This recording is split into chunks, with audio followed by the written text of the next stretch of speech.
One nation one election, जिसके बारे में सब लोगों ने सुना भी होगा कि government is trying for one nation one election. Basically क्या है कि जैसे अभी क्या होता है हमारे यहाँ पे हर साल में 2-3 स्टेट में इलेक्शन होते रहते हैं, मॉडल कोड ऑफ कंडक्ट लगते रहते हैं, गवर्नमेंट मशीनरी या वर्क्स पर कंट्रोल होता रहता है, चीज़ें होती रहती है, काफ़ी ज़्यादा खर्चा होता है। और आपने देखा भी है कि इलेक्शन में किस तरीके से पैसा खर्च होता है। अब बात करें हम नेशनल पार्टी की, तो क्या होता है कि अब एक नेताजी हैं जो एक स्टार कैंपेनर है, उनको नॉर्थ में भी प्रचार करना है, साउथ में भी प्रचार करना है। लोकसभा के इलेक्शन हुए तो उस टाइम में उन्होंने पूरे स्टेट्स में प्रचार किया। उसके बाद में जब स्टेट में इलेक्शन होता है तो सेम बंदा सेम एक्सपेंस कर करके वो पूरे ऑल ओवर इंडिया घूमता है और उसके बाद में चीज़ें खर्च होती हैं। आपका क्या है, सिक्योरिटी, सेफ्टी और पब्लिक जो एक्सपेंडिचर है या टैक्सेस का जो पैसा है वो इस तरीके से खर्च होता है। ये तो होगी पैसे की बात। वन नेशन वन इलेक्शन की बात करें तो दूसरा हिस्सा क्या है, दूसरा हिस्सा ये है कि आपका चीज़ें इस तरीके से होती हैं कि आपको बार बार अपनी वोट के थ्रू आपको अपनी डिसेंट शो करने का मौका मिलता है। मान के चलते हैं कि आपके 10 स्टेट, और जैसे हमारे यहाँ पे ऑल ओवर द इंडिया की हम बात करें, इस साल 4 स्टेट में इलेक्शन है, नेक्स्ट ईयर 4 स्टेट में इलेक्शन है। मान के चलते हैं सेंट्रल गवर्नमेंट में जो गवर्नमेंट है उसने अच्छा काम किया इस साल। क्या है कि हम लोगों ने उसमें 4 जगह पर फेवरेबल उनको वोटिंग देके उनको इलेक्शन में जिताया।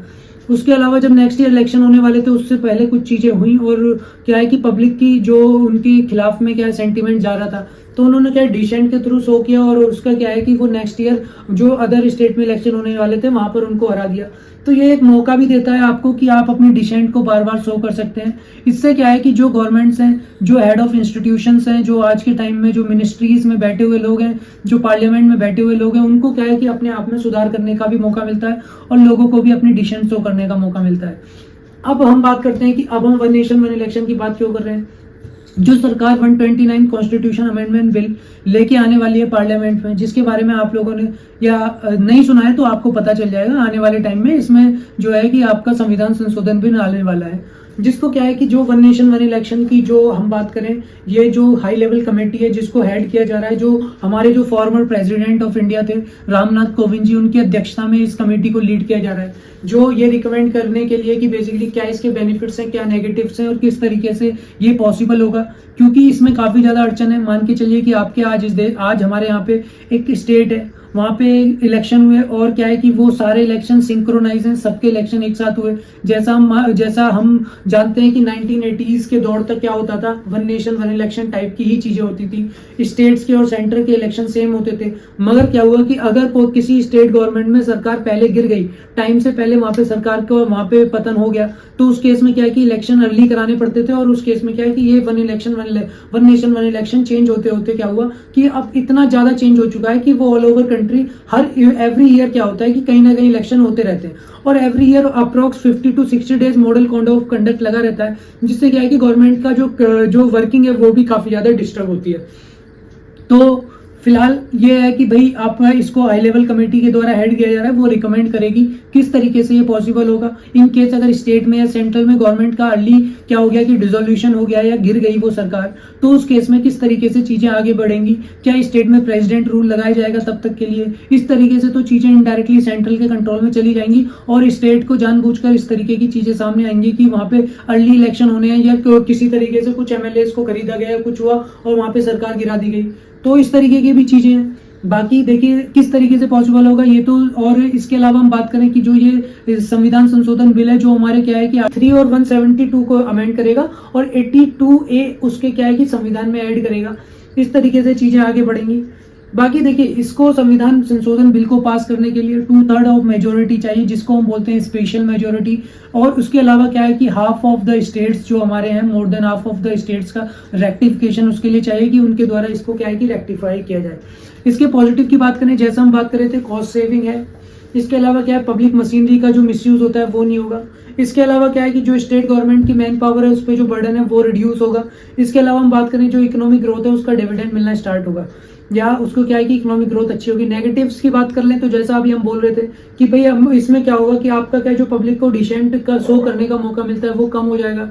इलेक्शन के टाइम में क्या होता है कि कुछ लोगों को बेनिफिट हो जाते हैं। भाई मान लिया कि कहीं पे इलेक्शन होने वाला है और क्या है कि कोई गवर्नमेंट को लग रहा है कि वो गिर सकती है, तरह तरह के वादे पब्लिक के लिए मिल जाते हैं, पब्लिक को फ्री बीज मिल जाती हैं, पब्लिक को और सारी चीजें मिल जाती हैं, और इलेक्शन के बहाने कोई उनका नेता है तो उसके खिलाफ उनको डिसेंट शो करने का मौका भी मिल जाता है कि अकाउंटेबिलिटी बनी रहती है। तो ये है इनके अगर हम बात करें नेगेटिव्स क्या होंगे कि अकाउंटेबिलिटी कम हो जाएगी, एक साथ इलेक्शन होंगे तो फिर भी क्या होगा, डिसेंट का मौका नहीं मिलेगा लोगों को, और करप्शन या इस तरीके की चीजें भी बढ़ने के चांसेस हैं अगर अकाउंटेबिलिटी घटती है तो। इसके अलावा अगर हम बात करें तो देखिए क्या है कि जो साइमल्टेनियस इलेक्शन है, जैसे हम बोल रहे थे 1980s तक हुए थे, उस टाइम की ग्रोथ को हम हिंदू रेट ऑफ ग्रोथ भी बोला जाता है, जो कि अप्रोक्स 3.5% के टाइम से इंडिया की जीडीपी ग्रो कर रही थी। हाँ, ये हमें लग रहा होगा फिगर कि ये काफी कम है, बट अगर आप बात करें 1992 और उससे पहले और उसके बाद की, जब लिबरलाइजेशन, प्राइवेटाइजेशन, ग्लोबलाइजेशन का दौर आया, या हम जिसको बोलते हैं कि हम लोगों ने अपने जो बाजार है उसको बाहर के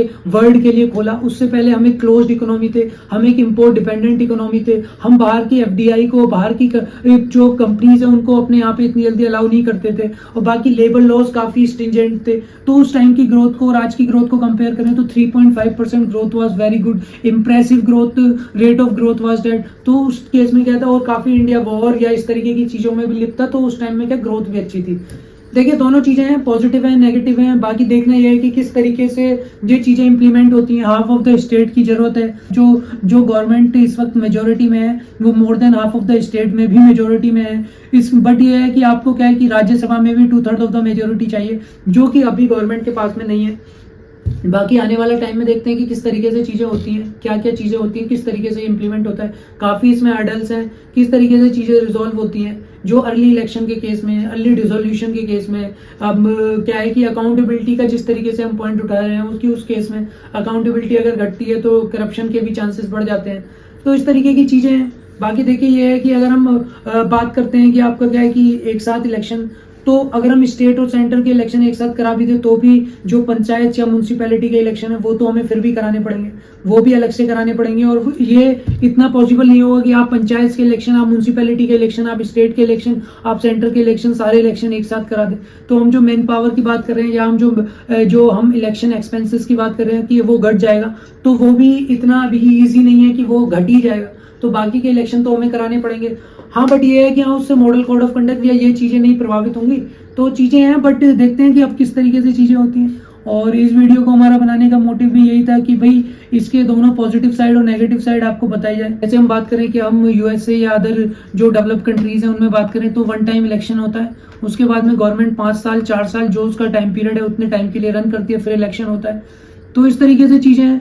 बाकी उससे क्या है कि स्टेट मशीनरी पर दबाव भी कम पड़ता है। और बाकी देखने वाली चीजें हैं कि इंडिया जैसे डाइवर्स कंट्री और इतने बड़े कंट्री में किस तरीके से चीजें इंप्लीमेंट होती हैं। बाकी अगर वीडियो आपको पसंद आई हो तो लाइक करें, शेयर करें, सब्सक्राइब करें। Thank you.